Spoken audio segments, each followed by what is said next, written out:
পাখির কিচিরমিচির আওয়াজ, সাথে সমুদ্রের মৃদু গর্জন একটা লম্বা গাঢ় ঘুমের সমাপ্তি ঘটিয়ে দিল। কাল রাতে ওভাবেই হুট করে ঈশা ঘুমিয়ে গিয়েছিল। একটিবারও উঠে মইনের জ্বরটা দেখতে পায়নি। বউ হিসাবে এই কর্তব্যটা পালন করতে সে ব্যর্থ হয়েছে। কিছু টেরও পায়নি। ঘুমটা এত গাঢ় ছিল, মইনের ঘুম ভাঙল ঈশা ছিল নিদ্রায়। ঘুম ভাঙতেই যখন মইন টের পেল সে কত ঘনিষ্ঠ হয়ে ঈশার শরীরে মিশে আছে, ভীষণ বিব্রত হলো সে। ঈশার বুকের কাছে তার মাথা ঠেকিয়েছিল, একটা হাত ছিল ঈশার কোমরে।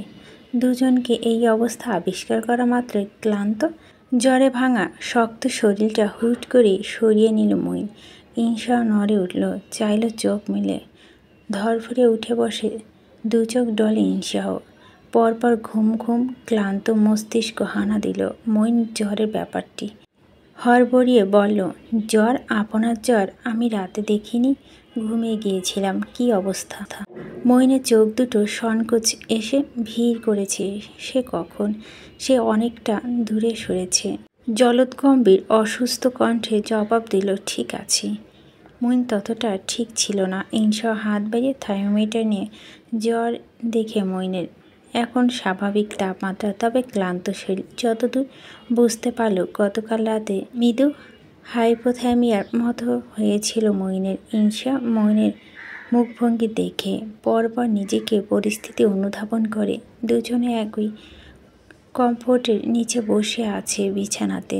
মইন বিছানা থেকে ক্লান্ত শরীর নিয়ে নেমে দাঁড়িয়ে দ্রুত পায়ে হেঁটে ওয়াশরুমের দিকে চলে যায়। ঈশা নেমে পরীকে কল লাগায়। গতকাল রাত থেকে এখন পর্যন্ত মইনের শারীরিক অবস্থার বিবরণ দিয়ে জানতে চায় কোন কোন ওষুধটা কন্টিনিউ রাখবে। ব্রেকফাস্ট ঘরে আনা হয়েছে, প্রীতম নিয়ে এসেছে। মইন সামান্য হেসে ওদের বলল, তোমাদের ভুগতে হলো। ইনুর মুখটা আসলে মলিন লাগছে। বিয়ের পর একটা ঝামেলা সামলেছে, আর এবার হানিমুন হতে হলো না। প্রীতম হেসে বলল, ইনু মিডের পর আবার আসবো। আপনি, ঈশা, আমি আর ইনু। ওরা সেই দিন বিকেলে ঢাকার উদ্দেশ্যে রওনা করছিল। এই গল্পে দুটো জুটি নিজেদের প্রথম হানিমুনের স্বাদ আস্বাদন করে। আজ নিয়ে এই দুদিন মনে হচ্ছে প্রেরণার ওপর দিয়ে রোলার চালানো হচ্ছে। সে মূলত ক্যাটারিং সার্ভিস অফিস সামলায়, আউটডোর সামলায় সাব্বির এবং আরও দুজন অ্যাসিস্ট্যান্ট। এই প্রথম দুটো ইভেন্ট একসাথে সামলে নিতে হচ্ছে তাদের। এনএন গ্রুপ মালিকের মেয়ের এঙ্গেজমেন্ট এবং এখন সময় টিভি চেয়ারম্যানের জন্মদিন উপলক্ষে আয়োজিত এক ইভেন্টে প্রেরণা ক্যাটারিংয়ের সার্ভিস এবং ইভেন্ট ম্যানেজমেন্টের হায়ার করা হয়েছে। সাব্বিরকে এনএ গ্রুপ ইভেন্ট সামলানোর দায়িত্ব দিয়ে প্রেরণা এসেছে এখন সময় টিভি চেয়ারম্যান মুতালিব মোসাদ্দেকের ইভেন্ট লিড করতে। ছুটতে স্লিপার পাতলা হয়ে যাওয়ার মতো অবস্থা। গায়ের সেই একরঙা মলিন শাড়ি। মহিলা স্টাফরা আহ্লাদি করে বলেছিল, ম্যাম একটু সাজুন, এলিট শ্রেণী প্রোগ্রাম বলে কথা। প্রেরণা না করেছে। সে এখানে কাজে এসেছে সেবা দিতে। পেমেন্ট নেবে, চলে যাবে, আর আবার সাজতে হবে কেন? অল্প সময়ের মধ্যে প্রেরণা দারুণভাবে গুছিয়ে নিয়েছে বিজনেস। দুজন নামকরা ফুড ব্লগারের তফসিলি শহরে তার ক্যাটারিং সার্ভিস মোটামুটি পরিচিত পেয়েছে। ততটা লাভ না হলেও কর্মচারীদের বেতন নিয়ে শুদ্ধ পৌনমির জন্য যথেষ্ট জমাতে পারছে। এ ধরনের এলিট শ্রেণীর লোক সমাগম প্রেরণা এড়িয়ে চলে বরাবর, অথচ তার কর্মের সাথে সম্পর্কিত এসব। সকাল 11টা। শাড়ির আঁচল সামলে প্রেরণা নিজের কর্মচারীদের কাজে তদারকি করছিল। তার মেজাজটা ভীষণ চটে আছে। বিগত 1 ঘন্টা থেকে ঠিকঠাকভাবে নিজেদের কাজটাও সে করতে পারছে না। তার ইচ্ছে করছে তার পিছনের লোকটাকে ম্যাগনেট করে ছোট ছোট ডিব্বায় ভরে ফ্রিজে রেখে দিতে। তাতে যদি মাথাটা ঠান্ডা হয়। লোকটার নাম রুবায়েত আশরাফ, একটা বিজ্ঞাপন কোম্পানির মালিক এবং একজন নাট্য পরিচালক। বিজনেস শুরু করার পর প্রেরণার সাথে 2বার কথা হয়েছিল লোকটার সাথে। প্রেরণা ক্যাটারিংয়ের সার্ভিসে একটা বিজ্ঞাপন তৈরির জন্য প্রেরণা গিয়েছিল তার অফিসে কথা বলতে শেষমেশ কাজটি হয়নি, তবে তখন থেকে লোকটা নির্লজ্জের মতো প্রেরণার পিছু পড়েছে। নানাভাবে প্রেরণার সাথে যোগাযোগের চেষ্টা করেছে। লোকটার বয়স 40-এর কাছাকাছি, বউ বাচ্চা আছে। আজও এই ইভেন্টে হুট করেই দেখা অপদার্থটার সাথে সেও থেকে প্রেরণার পিছু পড়েছে। নানা বাহানা কথা বলতে আসছে। ক্ষমতাসীন লোকেদের সামলাতে হয় ঠান্ডা মাথায়। প্রেরণা হটকারী হয়নি, এখন পর্যন্ত কোনো পদক্ষেপ নেয়নি প্রেরণা, শুধু সহ্য করে গিয়েছে। স্টাফরা প্রেরণার নির্দেশনা অনুযায়ী কাজ করছে। একটু বিশ্রাম নিতে প্রেরণা একটা নিরিবিলি স্থানে যায় কিছু সময়ের জন্য। আজকে এই অনুষ্ঠানে একজন গেস্ট ইহান তাজওয়ার মির্জা এসেছে কিছুক্ষণ আগে। প্রেরণার সাথে এই ইভেন্টে হুট করে দেখা হতে দুজনে অবাক হয়ে দুজনের দিকে তাকিয়ে থাকে। কিছুক্ষণ পরপর সালাম দিল প্রেরণা। শুধু ইহান নয়, আরও নেতা শ্রেণীর লোকজন ভর্তি এই ইভেন্টে। আত্মীয় বলেই কথা বলতে পারছিল না প্রেরণা। কুশল বিনিময় করে নিজের কাজে মন দিল শুধু। খানিক বাদে রুবায়েত আশরাফ আবারও তার পিছনে এসে দাঁড়ায়। ঢ্যাপ ঢ্যাপ করে পা মা আবারও প্রেরণাকে অবলোকন করে বলে ওঠে, আপনি সত্যি খুব পরিশ্রমী মিস, রিয়ালি ইমপ্রেসিভ। আবারও ফোঁস শব্দে একটা লম্বা শ্বাস ফেলে প্রেরণা সৌজন্যতার হাসি হেসে দূরত্ব পায় সেখান থেকে কেটে পড়ে। দুদিন আগে ওরা ফিরেছে। মঈন দুদিন বাড়িতে থেকে ছুটিটা শেষ করেছে।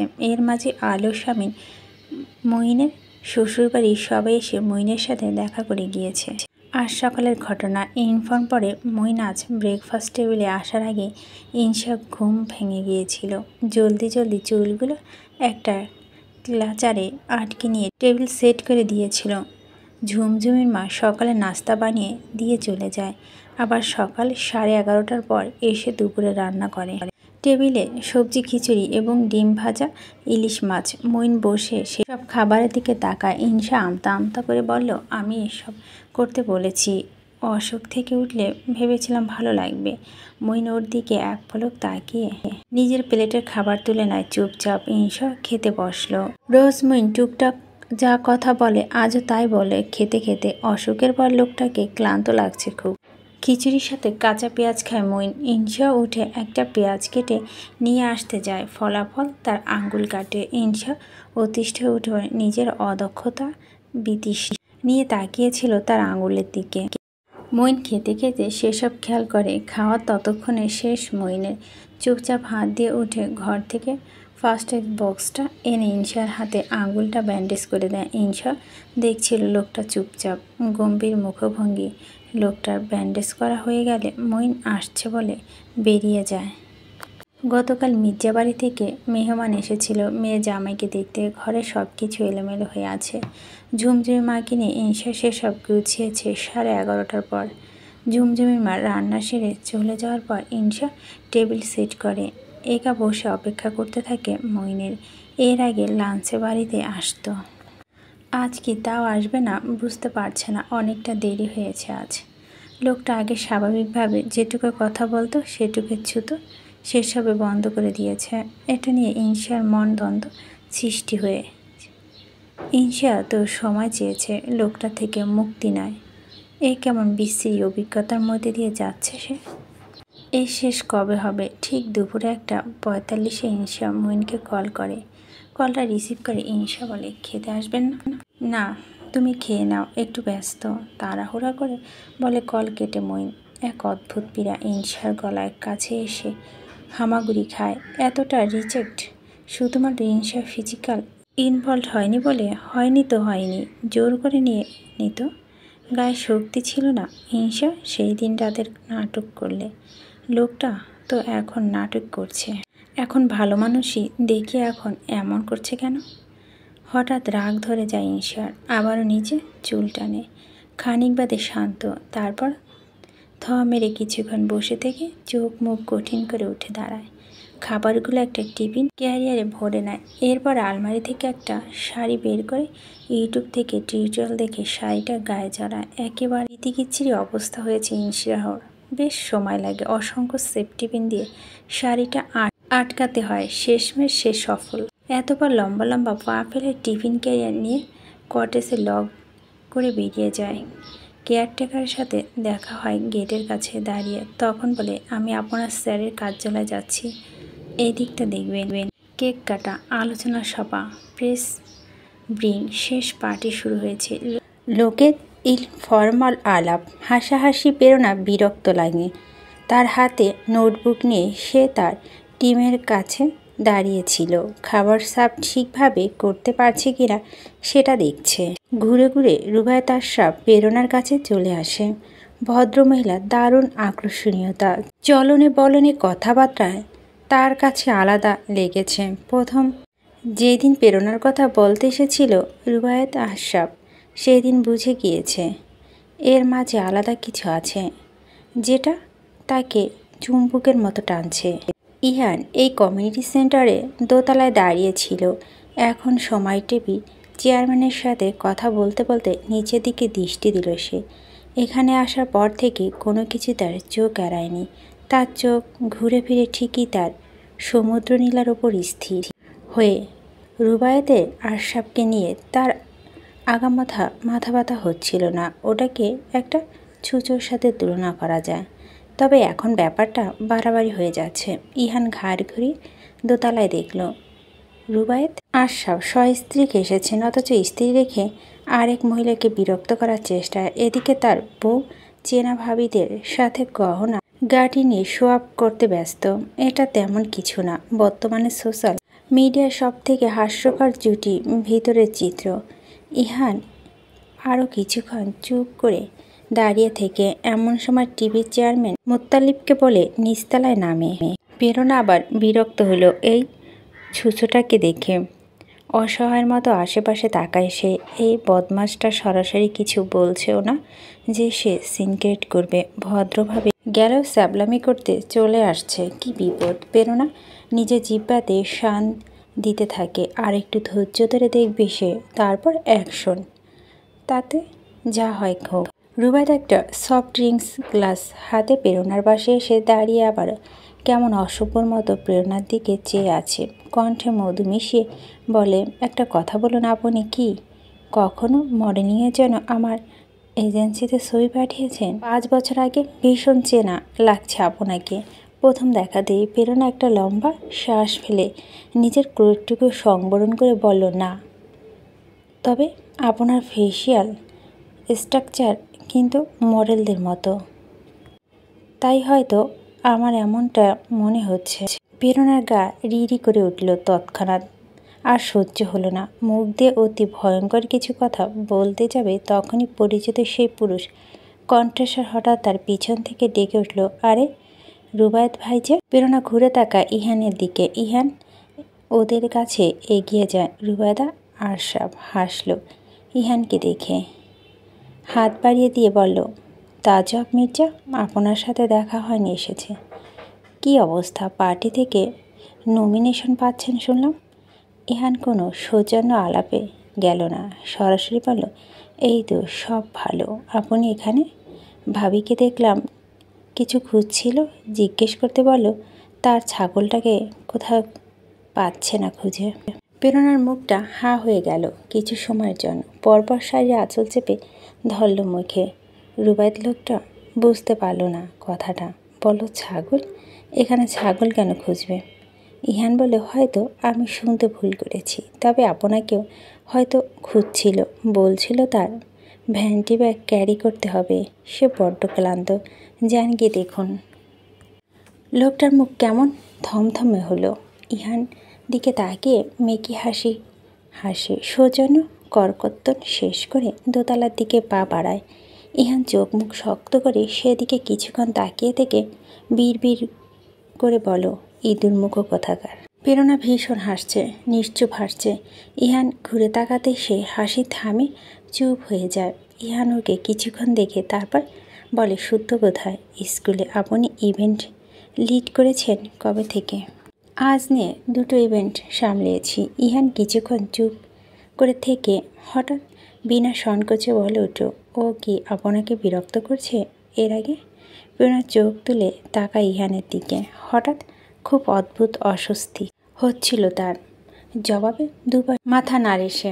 ইহান বলে, আপনার সাথে তো অ্যাসিস্ট্যান্ট রয়েছে দেখছি। ওদের একজনকে সাথে নিয়ে কাজটা করুন, তবে আর এ ধরনের লোকের কাছে ঘেঁষবে না অযথা। প্রেরণা আর কথা বাড়াতে চাইল না। আশেপাশে সবাই ওদের দেখছে।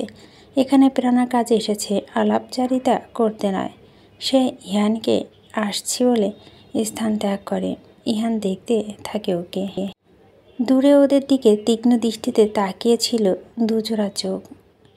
ওদের মধ্যে একজন হঠাৎ ফোনটা হাতে তুলে নিয়ে সাগর ভূঁইয়াকে কল করে। সাগর ভূঁইয়া কলটা রিসিভ করতে লোকটা বলে, কাকা আপনি আজ আসলেন না? এখানে তো লাফড়া চলতেছে ইহান তাজওয়ারের সাথে ওই রেস্তোরাঁর মোত্তালিব কাকার পার্টিতে। সাগর ভূঁইয়া শুনে হাসলো কিছুক্ষণ। বলল, কি করছে? গায়ে গা ঘষাঘষি করে কথা বলে নির্জন জায়গায়। দেব নাকি একটা ক্যাচার লাগিয়ে? পারলে লাগাও। হাসতে হাসতে কল কাটে সাগর ভূঁইয়া। পুলিশ সুপারের কার্যালয়ে গেটে পা রাখতেই কতগুলো উৎসুক দৃষ্টি ইনশাকে দেখতে লাগলো। শাইন ইয়াসা মির্জার কন্যা এবং এমপি স্যারের বউ সে। তাকে তো একটু কৌতূহল নিয়েই দেখবে। টিফিন ক্যারিয়ার হাতে ইনশা একজন কনস্টেবলের দিকে এগিয়ে যায়। দূর থেকে দুজন কনস্টেবল আসে। একজন আরেকজনকে বলে, এই দেখো এসপি ভাবি যে। ইনশা কনস্টেবলের দিকে তাকিয়ে গম্ভীর হয়ে বলে, আপনার স্যার ক্যাবিনে। ইনশা দাঁড়ালো না, হন্তদন্ত হয়ে হেঁটে চলে যায় মইনের ক্যাবিনে। কারো থেকে অনুমতি নেওয়ার প্রয়োজন বোধ করল না। ক্যাবিনে মইন ছিল না। একজন কনস্টেবল ছুটতে যেতে এসে ইনশাকে বলে, ভাবি স্যার ক্যাবিনে নিয়ে। স্যার নতুন অফিসারকে ট্রেনিং দিচ্ছেন। মইন বলেছিল সে ব্যস্ত। সে সত্যি ব্যস্ত। ইনশা দালানের দোতলা থেকে উকি দিয়ে দেখল মইন এসপি কার্যালয়ের পিছনের মাঠ। হাঁচকি আর ভারী কণ্ঠস্বরে ধমক কর্ণগোচর হয় ইনশারও। কাউকে ধমকাচ্ছে লোকটা। এই কণ্ঠস্বর সাথে ইনশা সেই দিন রাতে কণ্ঠস্বর তুলনা করে। এই লোকটা, এই জাদ্রেল আর ক্যাটক্যাটে লোকটাই কি সেদিন রাতে কণ্ঠ অমন আকুলতা টেনে ইনশাকে কত কিছু বলেছিল, যা ইনশা শুনো নিজের অন্তর্দ্বন্দ্বে বোঝার চেষ্টা করেনি। ইনশা লজ্জা পেল। লোকটা আসলে ব্যস্ত, অথচ লোকটার ইগো নিয়ে ইনশা এতক্ষণ কত কথা শুনিয়েছে মনে মনে। ক্যাবিনে ফিরে ইনশাকে দেখে ভীষণ অবাক হয় মইন। ইনশার গায়ে একটা গোলাপি রঙের সুতির শাড়ি পরেছে এলোমেলো করে। মইন ওকে দেখে প্রথমে কিছু বলেনি, পরে অস্ফুট আওড়ালো, তুমি? ইনশা এগিয়ে গিয়ে টিফিন ক্যারিয়ারটা ডেস্কের ওপর রেখে নিচু স্বরে বলো, হ্যাঁ আমি। আপনার লাঞ্চ। মইন এক পলক ইনশাকে দেখে টিফিন ক্যারিয়ারটাকে ইনশা তখন প্লেটে ভাত বেড়ে দিচ্ছে। মইন ওকে চুপচাপ কিছুক্ষণ দেখে উঠে গিয়ে হাত ধুয়ে এসে বসলো। গম্ভীর স্বরে বলো, খেয়েছো? ইনশাও নিজের জন্য খাবার বেড়ে নিয়ে বলো, না খাবো। খাচ্ছে দুজন চুপচাপ। ইনশাও খাচ্ছে না, খাবারটা প্লেটে নাড়াচাড়া করছে। শুধু মইন তার খেয়াল করে, তবে কিছু বলে না।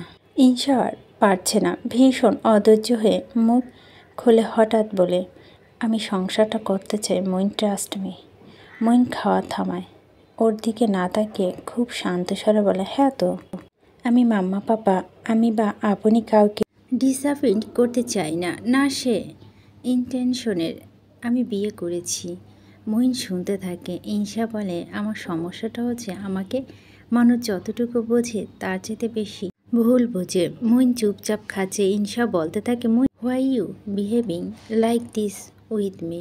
মইন সময় চেয়েছি আমি, মুক্তি নয়। আমি আপনাকে অস্বীকার করিনি তো।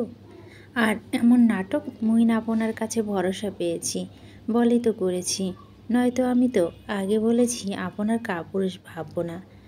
আপনি যা ইচ্ছে করেন। আমি চাইছি স্বাভাবিক হতে, অথচ আপনি নিজেকে গুটিয়ে নিয়ে যাচ্ছেন। মইন খাওয়া থামিয়ে ইনশার দিকে তাকায়, বলে, কিভাবে বুঝলে আমি গুটিয়ে যাচ্ছি?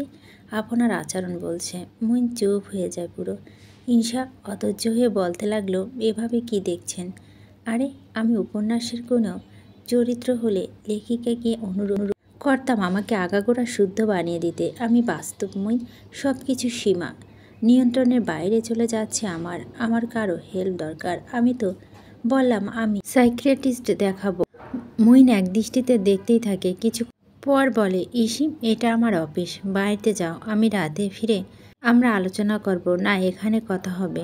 না বাড়িতে কথা হবে, বললাম না এখানে, বললাম না বাড়িতে, না এখানে এখানে বলেছি যেতে। ধমকে ওঠে মইন।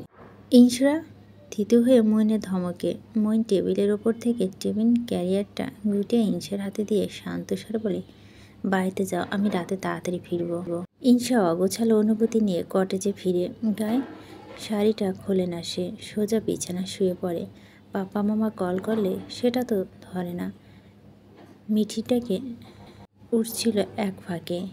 মিঠিকে খাবার দিয়ে আবারও যখন শুলো তখন তার ফোনে একটা মেসেজ আসে। হাত বাড়িয়ে ফোনটা নিয়ে স্ক্রিনে তাকাতেই সে বিমূঢ় চেয়ে রয়। সাইমের মেসেজ, ইনসা বিনতে স্বামী, এতবার কল করছি ফোন ধরছ না, একটু দেখা করতে পারি প্লিজ? পা মাথা তীব্র ঘৃণা আর রাগে জমে যায়, চোখের জ্বালা করে ইনসাহর। কিছুক্ষণ মেসেজটা দেখে সে, বুকে সে অসহ্য যন্ত্রণা দিয়ে সে তোলপাড় শুরু করে। সে দম নেয়, দীর্ঘশ্বাস ফেলে হাত বাড়িয়ে ফোনটা নিয়ে কাপা আঙ্গুলে চালিয়ে উত্তর দেয়, হোয়াইনার। তখন সময় সন্ধ্যা 7টা। ইনসা যখন রেস্তোরাঁর ভিতরে ঢুকলো, সাইম তৎক্ষণাৎ উঠে দাঁড়িয়ে ওর দিকে তাকিয়ে থাকে নিমিমেষ। ইনসার গায়ে একটা শাড়ি, কুচির সাথে সমঝোতা করে হাঁটছে মেয়েটা। সাইম দেখছে মেয়েটি আগে থেকে রূপ খুলেছে। যাকে সে ঠান্ডা মরা মাছ বলেছিল, ইনসা ধীরতার সাথে এগিয়ে যায়। তার মুখভঙ্গি কঠিন। সাইমকে দেখে ওর কোনো ভাবান্তর নেই যেন। সাইম ওকে দীর্ঘক্ষণ দেখে শুকনো হাসি হাসে। সে হাসিতে প্রাণ নেই। প্রথম কথাই ছিল বসো। ইনসা বসলো না। সাইমকে ভীষণ অবাক করে দিয়ে শুরুতেই একটা চর মারে সে। আশেপাশে কিছু মানুষ ওদের দেখে কয়েক মুহূর্তে তাকিয়ে থেকে চোখ নামিয়ে নেয়। সাইমের গালে হাত রেখে ইনসার দিকে তাকিয়ে আছে। ইনসা এবার চেয়ার টেনে বসে। হতভম্ব সাইমের দিকে তাকিয়ে বলে, এটা বাকি ছিল তাই না সাইম? সাইম চুপচাপ বসলো। ইনসা গলা কাঁপছে, বলছে, কেন করছো এমন? কি করেছি? আমাকে বিরক্ত করছো? সাইম চুপ করে আছে। ইনসা নিজেকে সামলে নিয়ে রেগে বলে, কি চাও তুমি? আর কি চাও? চর মারার শোধ নেওয়া শেষ হয়নি? আর কি করবে? কেন যোগাযোগ চেষ্টা করছো? ও এখন আমার আর তোমার ছবি মিলিয়ে আমাদের ঘনিষ্ঠ মুহূর্ত ভুয়া ছবি বানিয়ে আমাকে ব্ল্যাকমেল করবে? আমার স্বামীর কাছে আমাকে ছোট করবে? না না, বলো বলো, আর কত নিচে নামার ইচ্ছে হচ্ছে সাইম ভুয়া? সাইম একদৃষ্টিতে তাকিয়ে আছে। ইনসা হঠাৎ কেঁদে ফেলল।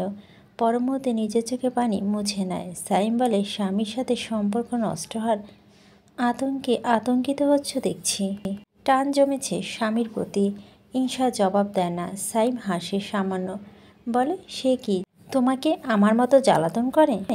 না, সে আমাকে সম্মান করে, শুধু আর শুধু সম্মান করে। আমাকে মুগ্ধতা নিয়ে দেখে শুধু। আমি তার কাছে ঠান্ডা মারা মাছ নই, চেঁচিয়ে বলে ইনসা। সাইম এবার শুকনো হাসে। ইনসা বলতে থাকে, তোমার ইন্টেনশন কি আমি জানি না, তবে তুমি যদি ভেবে থাকো আমাকে ফুসলানোর ট্রাই করে বিবাহিত আমিটাকে চরিত্রে দাগ লাগাবে, তবে ট্রাস্ট মি সাইম, এমনটা তো এ জন্মে হয়। আমি এক লোকের বউ, আর কখনো কল করবে না আমাকে, নয়তো আমি আইনগত ব্যবস্থা নিব। সাইম চেয়ে থাকে শুধু। কথাগুলো বলে হাঁপাতে থাকে ইনসি। দুজন দুজনের দিকে সম্পূর্ণ বিপরীত অনুভূতি নিয়ে তাকিয়ে আছে। ওদের দেখছিল কয়েক জোড়া উৎসুক চোখ। তাদের চোখ মুখে পৈশাসিক হাসি লেপ্টে আছে। লিকাত চৌধুরীর ছেলে ইয়াশা মির্জাকে অপদস্থ করার এমন সুন্দর সুযোগটি আর হাতছাড়া করেনি। স্বামীকে কল করে জানালো, এক সময় শুদ্ধ মানুষ ইয়াশা মির্জা এসে দেখে যান আপনার বিবাহিত মেয়ে স্বামী রেখে পুরাতন প্রেমিককে নিয়ে কি করতে ব্যস্ত। আর হ্যাঁ, চিন্তা করবেন না, আপনার সৎ অফিসার জামাইকে ইনফর্ম করে দিচ্ছি, চাপ নেবেন না। দুজনে এসে ধন্য করুন নিজেদের।